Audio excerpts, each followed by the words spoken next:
Chaque fin d'année, les institutions européennes se querellent pour des questions d'argent. Et cette année ne fait pas exception. Dans son projet de budget pour 2017, la Commission a proposé de fixer le niveau total des engagements à 157,7 milliards d'euros, un budget qui devrait couvrir les obligations de l'Union au cours de l'année. Au sein du Conseil, les États membres de l'UE veulent réduire ce montant de 1,3 milliard d'euros, car beaucoup d'entre eux ont déjà des difficultés avec leurs finances nationales. De son côté, le Parlement européen veut dépenser plus, soit 160,7 milliards, creusant un écart de plus de 4 milliards entre le Parlement et le Conseil. Pour Jens Geier, le négociateur du budget au Parlement européen, l'Union européenne fait face à des défis majeurs, tels que le chômage des jeunes, la crise des réfugiés ou encore le Brexit. Mais tout cela a un coût.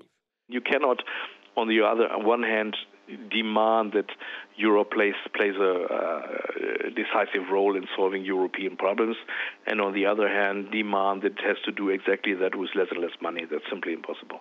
Pour le Parlement européen, plusieurs milliards d'euros supplémentaires sont nécessaires, car certains programmes spécifiques de l'Union européenne, comme la garantie jeunesse, destinée à lutter contre le chômage, risqueraient de ne plus être financés dans les années à venir.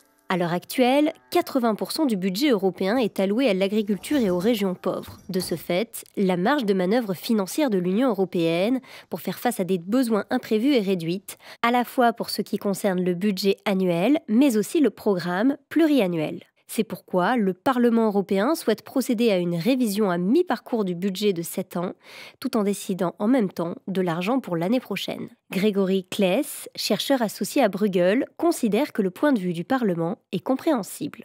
Le budget de l'UE n'est pas conçu pour faire face à des événements imprévus. Le budget européen a été créé en fait pour répondre à des besoins particuliers et pas justement pour répondre à ces nouvelles priorités que sont la migration, la sécurité, la défense de l'Union européenne, le changement climatique par exemple. Et du coup, il y a très peu d'argent qui est disponible pour ces nouvelles priorités du XXIe siècle. Les institutions européennes vont bientôt entamer des pourparlers afin de trouver une position commune. Une source diplomatique a déclaré à Euranet Plus que cela pourrait être difficile.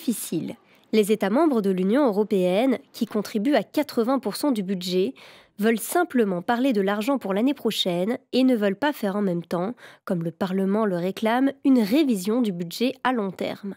Si aucun accord n'est conclu avant le 17 novembre, la Commission devra présenter une nouvelle proposition.